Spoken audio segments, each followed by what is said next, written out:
Partai Komunis Indonesia atau PKI telah gagal melakukan pemberontakan dan perlawanan terhadap penjajah Belanda tahun 1926.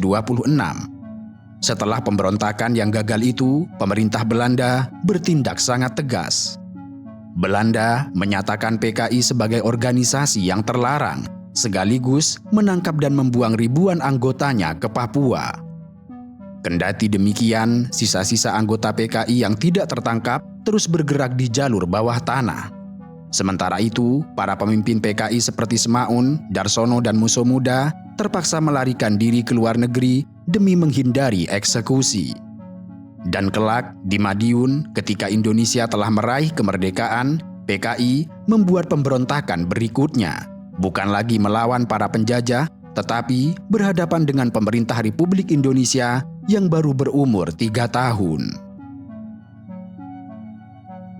Ketika proklamasi kemerdekaan 17 Agustus 1945 dikumandangkan oleh Soekarno, Indonesia memasuki babak baru. Dalam kegembiraan revolusi nasional, PKI pun muncul seperti hantu yang bangkit dari kubur. Para kader komunis yang tersisa maupun simpatisan yang pulang dari pengasingan mulai menghimpun kekuatan. PKI secara resmi didirikan kembali pada akhir tahun 1945 dengan tokoh-tokoh baru maupun lama. Salah satu simpatisan kiri yang naik pamor adalah Amir Syarifuddin, seorang tokoh sosialis Kristen yang berperan penting dalam perjuangan kemerdekaan. Meskipun Amir bukan pendiri PKI, pandangan kirinya kerap sejalan dengan kaum komunis. Ia dan kelompok sayap kiri lain membangun koalisi dengan partai-partai nasionalis untuk menghadapi satu musuh bersama, yaitu kembalinya penjajah Belanda. Kemerdekaan Indonesia memang tidak diakui begitu saja oleh Belanda. Setelah Perang Dunia II usai, Belanda dengan membonceng pasukan sekutu kembali mencoba berkuasa. Dari situ pecahlah konflik yang kita kenal sebagai Revolusi Nasional antara tahun 1945 hingga 1949. Belanda melancarkan 2 kali agresi militer besar ke wilayah Republik. Dalam situasi ini, paradoks terjadi. Kaum Republik yang tadinya berseteru ideologi, yaitu nasionalis, Islamis, dan komunis, terpaksa bahu-membahu angkat senjata untuk melawan musuh bersama. Kendati demikian, persatuan itu mulai retak saat diplomasi memasuki panggung. Pada 21 Juli 1947, Belanda melancarkan agresi militer 1, menyerbu wilayah-wilayah Republik dengan dalih Polish Action. Mereka berhasil merebut kota-kota penting di tanah Jawa dan Sumatera. Dunia internasional mendesak genjatan senjata. Dan hasilnya, pemerintah Republik diwakili Perdana Menteri Sultan Syahrir menyetujui perjanjian Linggarjati pada Maret 1947 yang memberi konsesi luas kepada pihak Belanda. Republik hanya diakui atas Jawa, Sumatera, dan Madura, itu pun sebagai negara federal yang belum merdeka sepenuhnya. Kaum garis keras Republik merasa perjanjian itu sangatlah pahit, namun mereka terpaksa menerimanya sebagai taktik selangkah mundur untuk maju. Tetapi, belum sempat bernafas lega, Belanda ingkar janji dan kembali menyerang pada akhir tahun 1947. Serbuan kedua ini memaksa Indonesia berunding lagi. Kali ini yang memimpin delegasi RI adalah Amir Syarifuddin yang telah menggantikan Syahrir sebagai Perdana Menteri. Perundingan itu dilakukan di atas kapal perang USS Renville milik Amerika Serikat dan hasilnya adalah Perjanjian Renville 17 Januari 1948. Isi perjanjian itu terasa semakin pahit bagi pejuang Republik.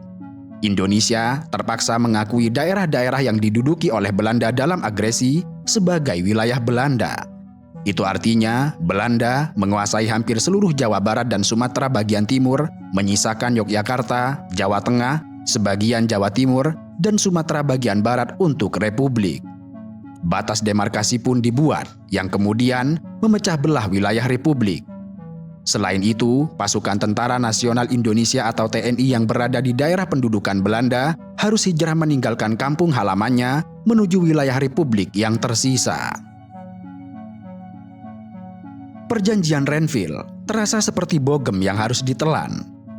Bagi banyak kalangan di Indonesia, terutama para pejuang di garis depan, isi perjanjian itu dirasakan sangat merugikan dan merendahkan martabat perjuangan. Bayangkan, tanah yang dipertahankan mati-matian dengan darah dan nyawa putra bangsa, kini harus diserahkan begitu saja melalui tanda tangan di selembar kertas. Di Jawa Barat, Divisi Siliwangi, Kesatuan TNI Kebanggaan yang bermarkas di sana, harus meninggalkan tanah Pasundan menuju Jawa Tengah dan Yogyakarta. Ribuan prajurit harus berjalan kaki melintasi pegunungan dengan keluarga mereka sambil menahan pedih kehilangan kampung halamannya. Sementara itu, Amir Syarifuddin, sang Perdana Menteri, awalnya mendapat dukungan luas, termasuk dari kelompok kiri. Tetapi, keputusan kabinetnya menerima Renville menjadi bom waktu bagi karir politiknya. Kabinet Amir Syarifuddin dituduh terlalu lembek terhadap penjajah. Kelompok oposisi, terutama kaum nasionalis konservatif dan partai Islam seperti Masyumi, mengecam Amir habis-habisan.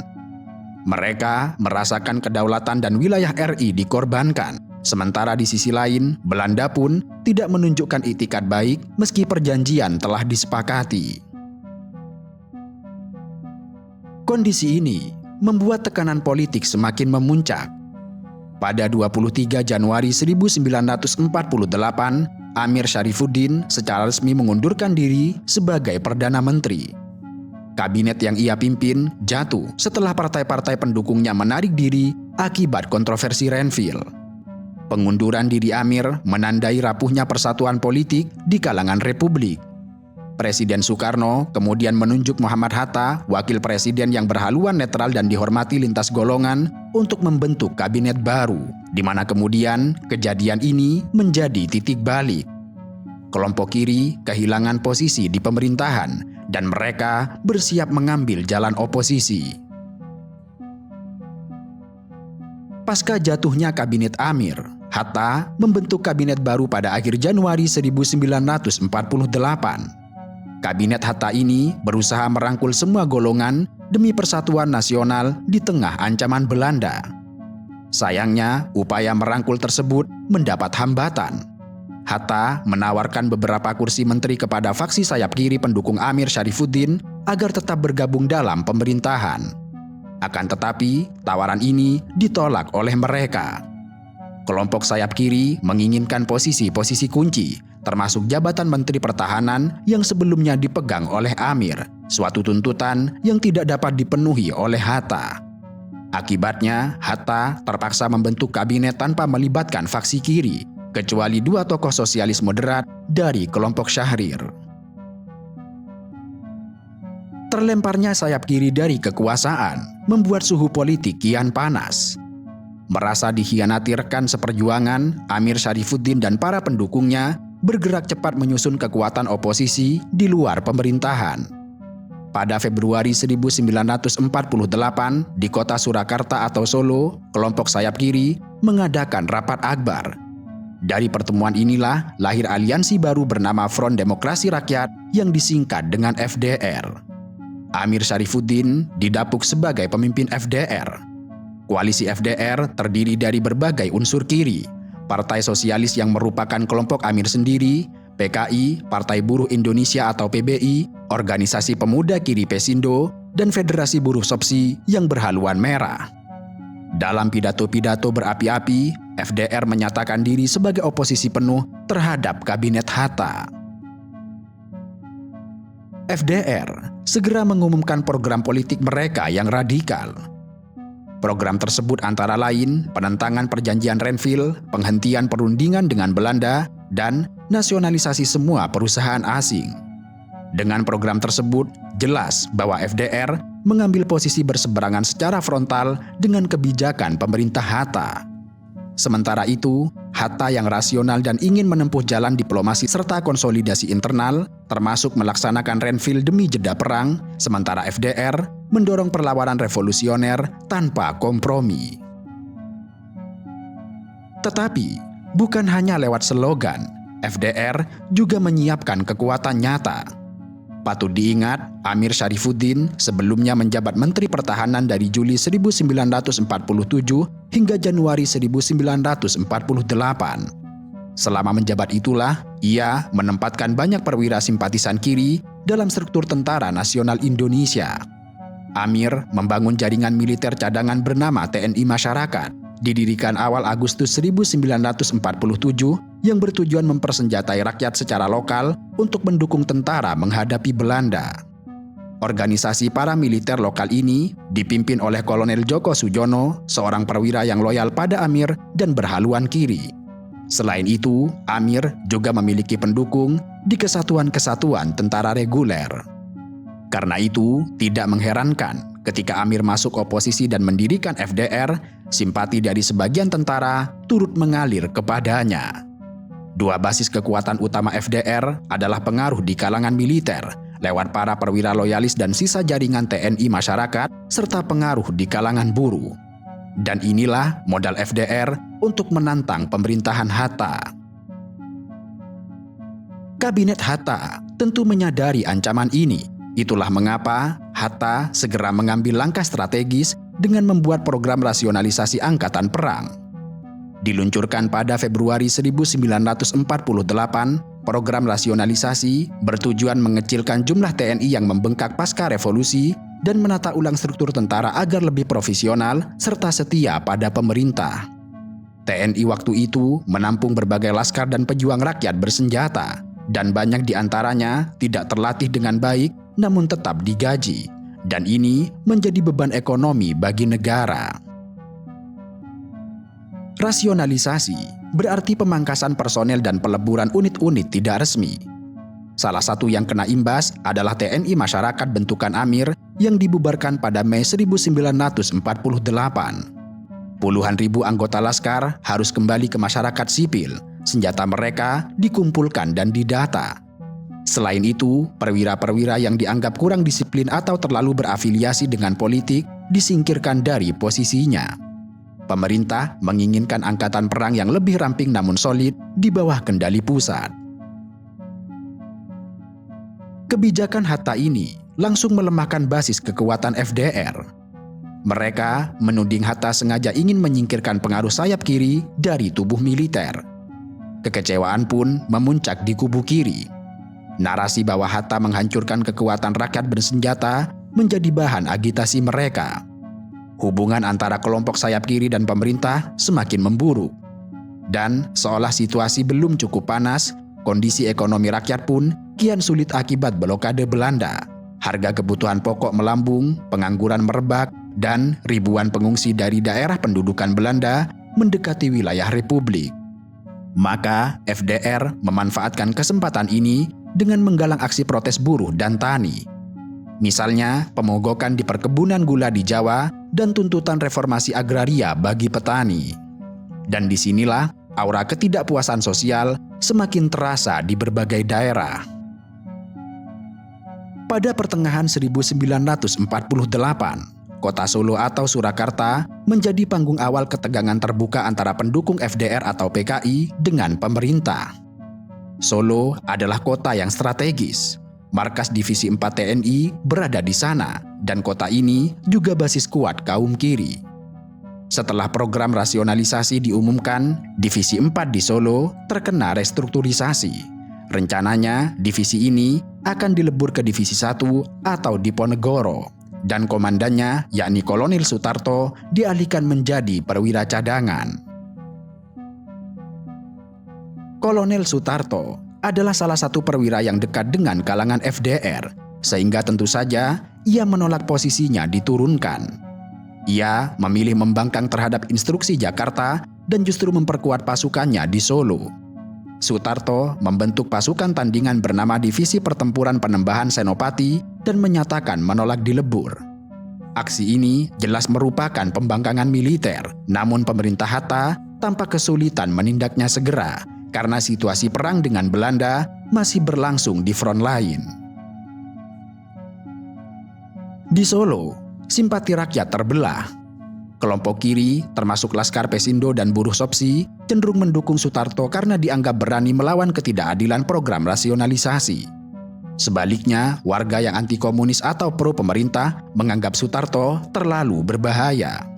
Ketegangan memuncak pada malam 2 Juli 1948 ketika Kolonel Sutarto ditembak mati oleh orang tidak dikenal. Kematian misterius sang kolonel menjadi pemicu ledakan konflik di Solo.